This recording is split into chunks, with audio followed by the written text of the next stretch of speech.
I was 6 years old when I saw a magnificent picture in a book called True Stories from Nature. Now, in the book, it was a drawing of a boa constrictor constricting an elephant. In the book, it said, boa constrictors swallow their prey whole, without training, and they sleep for the next 6 months it takes for digestion. I pondered deeply then over the adventures of the jungle. I got a colored pencil and I succeeded in making my first drawing. So I showed my drawing to the grown-ups. I accidentally frightened them. But they simply replied, "Frightened? Why would anyone be frightened by a picture of a hat?" But it's not a hat. It's a boa constrictor digesting elephant. But grown-ups don't understand anything. So I made a second drawing. This time I drew the inside of the boa constrictor, with the elephant already there, so that they could understand. But their response this time was just to toss aside my drawings of boa constrictors, whether from the inside or the outside, and pursue a different career. Maybe pilot airplanes, which is exactly what I did. I gave up what could have been a magnificent career as an artist, and I learned about geography, and arithmetic, and history, and grammar. But it's not the same. I've flown a little over all parts of the world, and, I've met a lot of grown-ups, seen them intimately, close at hand, and that hasn't much improved my opinion of them. Truth be told, whenever I found one that I thought maybe, just maybe, could have been clear-sighted, I tried the experiment of showing him my drawing number 1, which I've always kept. But no matter who it was, I tried to see if they were a person of true understanding, but no matter what, they would just say, "That is a hat!" But it's not a hat! It's a boa constrictor constricting an elephant! So, I'm not really be able to talk to this person. I wouldn't be able to talk about primeval forests or boa constrictors or stars. I have to lower myself down to his or her level. I have to talk about politics and bridge and golf and neckties. And I have to talk to him about neckties. And the grown-up would have been so happy to have met such a man as sensible as myself. So I've lived my life alone, without anyone to really talk to. And now look where I am, the Sahara Desert, with a broken plane engine and not enough drinking water to last a week.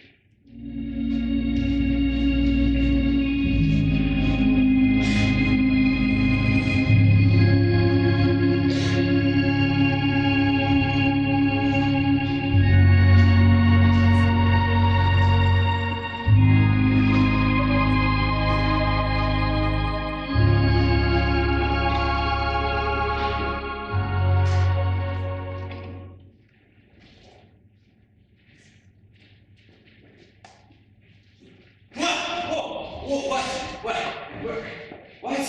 If you please, draw me a sheep. What? What are you doing here? Are you even real? Oh. Draw me a sheep. I don't know how to draw a sheep. I'm sorry. That doesn't matter. Draw me a sheep.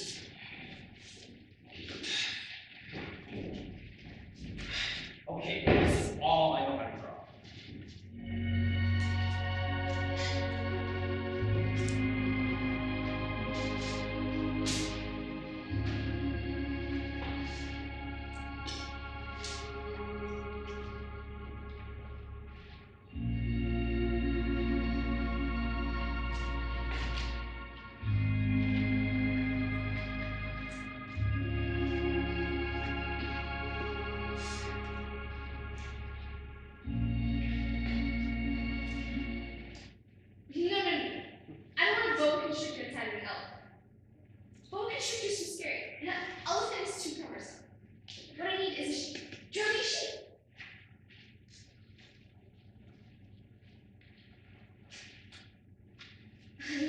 The sheep is too sick. Draw me another.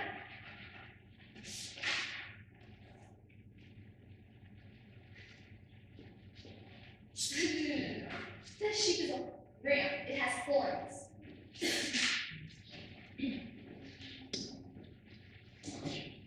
The sheep is already very old. I think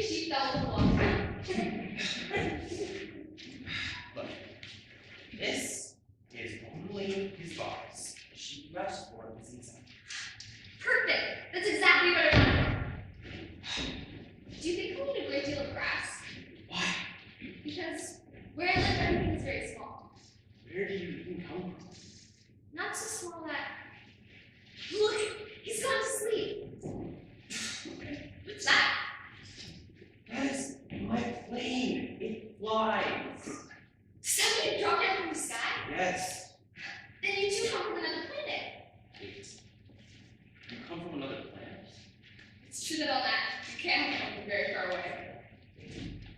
My little man, where do you come from? Where is this? Where I live? Where do you speak? Where do you want to take your sheep? What's so weird about this boss? That at night he's somewhere to sleep. Yes, and if you are very good, I will give you a string and a post to tie him to a bell. I him? What a strange idea. And if you don't tie him, he will wander off. Where? I don't know, anywhere, straight ahead of him. My planet's very small. Straight ahead of him, one can't go that far. My little one, where do you come from? And why do you say it's so small? You know how there are those great planets? Tons of big ones. Well, there are also thousands of really little ones. Ones that aren't much bigger than this space here. One never noticed those. Oh, I know what you're talking about. Yeah, but when they find those, they don't call them planets. They call them things like asteroid 325 or asteroid 619. But there was one asteroid known as asteroid B612 that was discovered in 1909 by a Turkish astronomer. Oh yeah. When he found his report, he gave it to the entire astronomical congress. It was so magnificent, but he was wearing a Turkish costume, so no one believed him. No one believed him because of his costume? Why? Grown-ups are like that. It's so strange. It is. They call it fashion. What does it do? I'm not really sure. All I know is the more you pay attention to what you wear, the more people seem to appreciate you. Bizarre. It is. The world's strange. You know, children should show great forbearance towards grown-ups. Why? Well, it's not easy to explain, but for those of us who understand life, figures are a matter of indifference. For example, if I were to tell you I met you here, no one would believe me. Why? Because it would sound like a fairy tale. What is a fairy tale? A made-up story. I would have to begin the story with, once upon a time, there was a little prince who came from a planet that was as big as, well, this distance here, and that he was in need of a sheep. And then it No, but they would listen to him. Oh, so that's why he asked the questions, to make it sound more real. I don't need proof. You are real. I know that. Well, if somebody wanted a sheep, that's enough proof that he exists. But what good would it be to tell you that? But you're a perfect suit. Yes, I am. But I think you can choose to be different if you want. This is different than my home. This is a strange place. It is.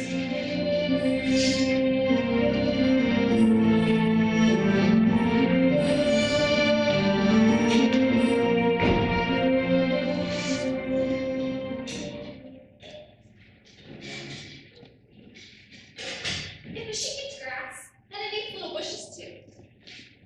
Yes, that is true. Then it follows that the sheep also will eat baobabs. No. Baobabs are trees and things like castles. Just even if you had a herd of elephants, they wouldn't eat a single baobab. If I had heard of elephants on my planet, I'd have to stack them one on top of the other. But baobabs start off small. Elephants start off really big. That is strictly correct. Why do you want your sheep to eat the baobabs? There are, on the planet where I live, good plants and bad plants. Bad plants are the plants of the baobabs. They grow their roots way deep into the core of your planet. They can split it into pieces. If you leave them neglected and don't pull out their roots, they can destroy your entire planet. My planet is in the best. I went to do Wiggs again. He neglected 3 little baobab bushes, and they spread it all over his planet. You can just imagine the consequences.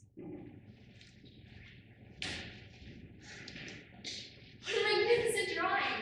Oh, thank you. I was taken by an instant surge of passion, you know. Death, destruction, catastrophe, apocalypse. That's nice. I love sunsets. Can we go look at a sunset?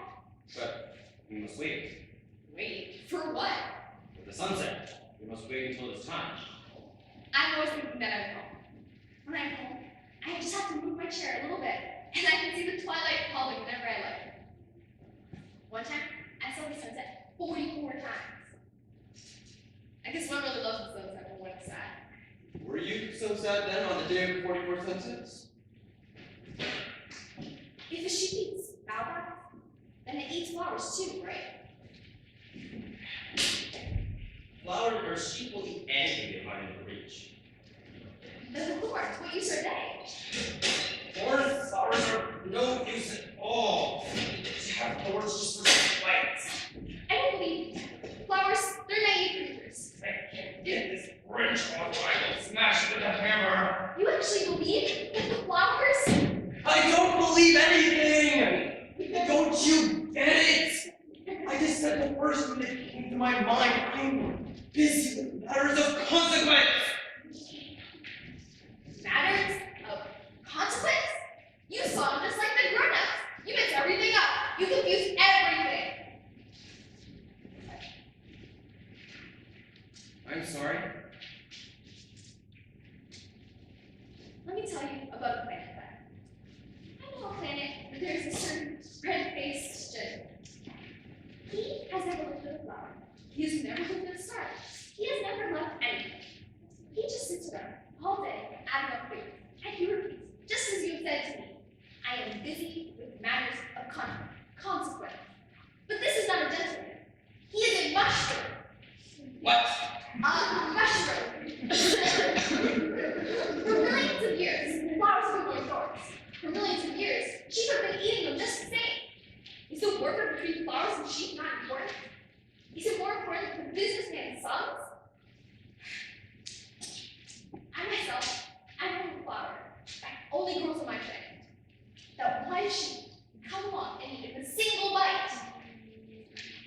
You think that's not important? No, I'm sorry, it is important. The flower you love is not in danger. I'll draw you something for your flower. I won't.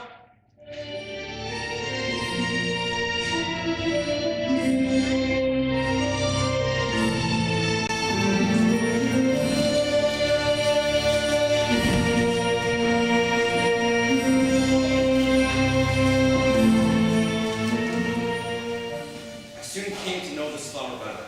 On the little prince's planet, the flowers were very simple. They would grow, they would have just a few petals, and then they would fly away in the wind. But there was one seed that grew, and it was not like all the others. When it blossomed, it did not want to show itself right away. No. Its beauty was its most important quality. It wanted to make sure that it was the most magnificent creature you had ever seen.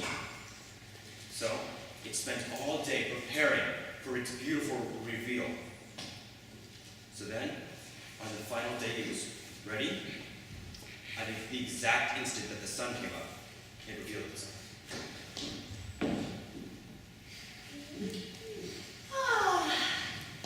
I am scarcely awake. I beg you, excuse me. My petals are so all disarranged. How beautiful you are! Am I not? I was born at the same moment as the sun. I think it is time for breakfast. Give the kindness to think of my needs.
little claws, which shouldn't have disturbed me so much. It should have only brought me tenderness and pity. But I didn't know how to love her. I was too young. I should never have loved her. On my planet, I had 3 volcanoes. 2 active and 1 ignorant. I cleaned them all out just the same, because one never knows. I pulled out the last bit of the baobabs, and I went to say goodbye. Goodbye. Goodbye. I've been silly. I ask you forgive me. Of course I love you. It is my fault that you have not known me all this while. That is of no importance. But you have been just as foolish as I. Try to be happy. Let the glass go be. I don't want it anymore. With the wind. The cool night air will do me good. I am a flower. But the animals. Well, one must endure the presence of 2 or 3 caterpillars if I wish to become acquainted with the butterflies. It seems they are very beautiful. Not for the caterpillars and the butterflies will go upon me. You'll be far away. As for the larger animals, I am not at all afraid of them. I have my claws. You don't linger like this. You've decided to go. Now go. I left with the flock of migrating birds. I went to visit asteroids 325 to 330. The first planet was inhabited by a king.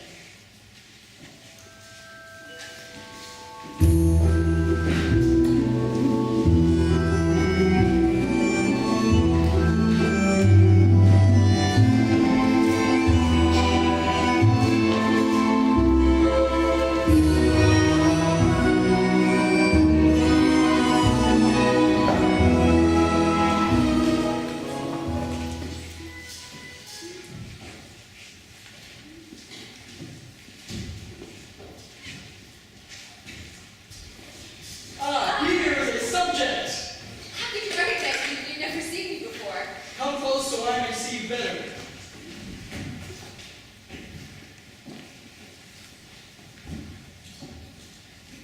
It is contrary to etiquette to yawn in the presence of a king. I forbid you to yawn.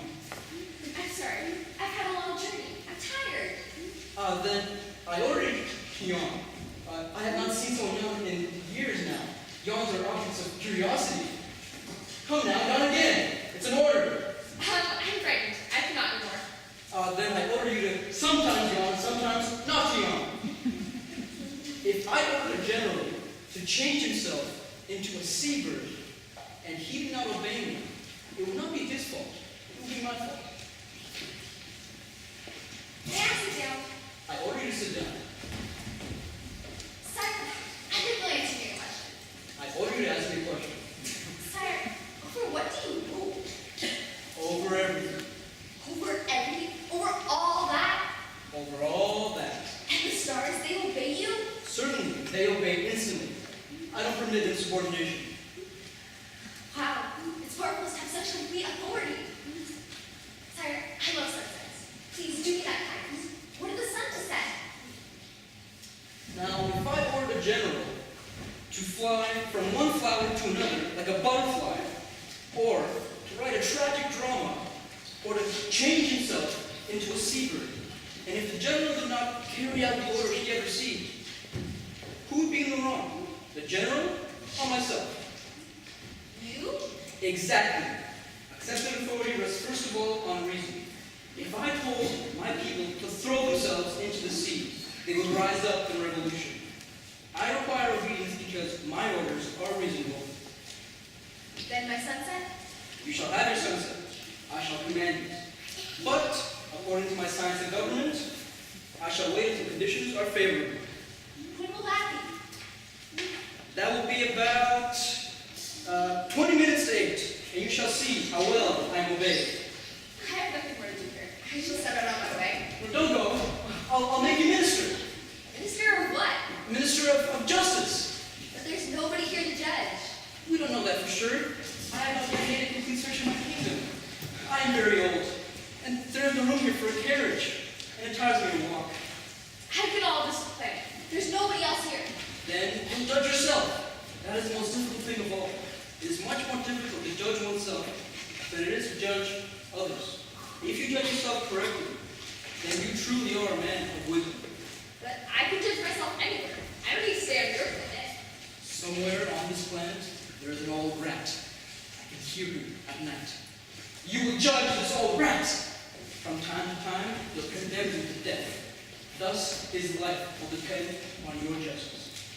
But you will pardon him on each occasion, for he is our only rat. I don't want to condemn anyone to death. I think I should set on my way. No, don't go. That's an order. I made you my ambassador. Grown-ups are so strange.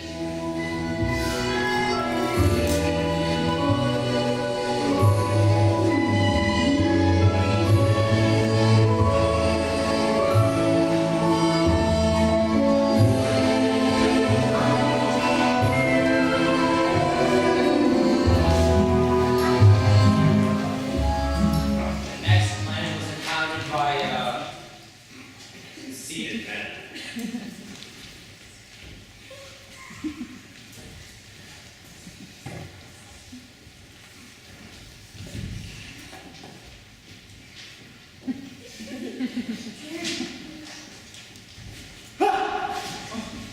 I am about to receive a visit from an admirer. Good morning. That's a peculiar hat. It is a hat to raise a salute. When someone acclaims me, I raise it. Unfortunately, not many people come this way. Yeah? Clap your hands, one against the other.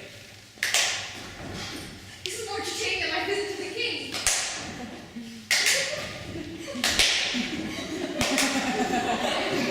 What do you want to do to make the hat come down? Do you really admire me? What does that mean, admire? To admire means you see me as the handsomest, best dressed, most intelligent man on this planet. But you're the only man on your planet. Do me this kindness. Admire me the same. I admire you. What is it in there that interests you so much? Can you hear me?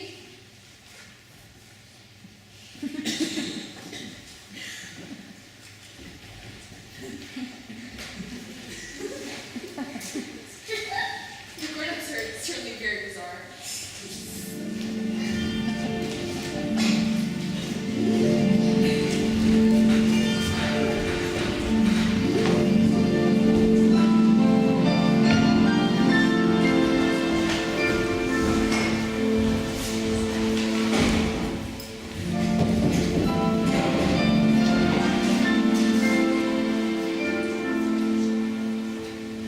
Next planet was inhabited by LP1. It was a short visit, but it plunged the little prince into a deep dejection. What are you doing there? I am drinking. Why are you drinking? Well, I drink to forget. To forget what? To forget that I'm ashamed. Ashamed of what?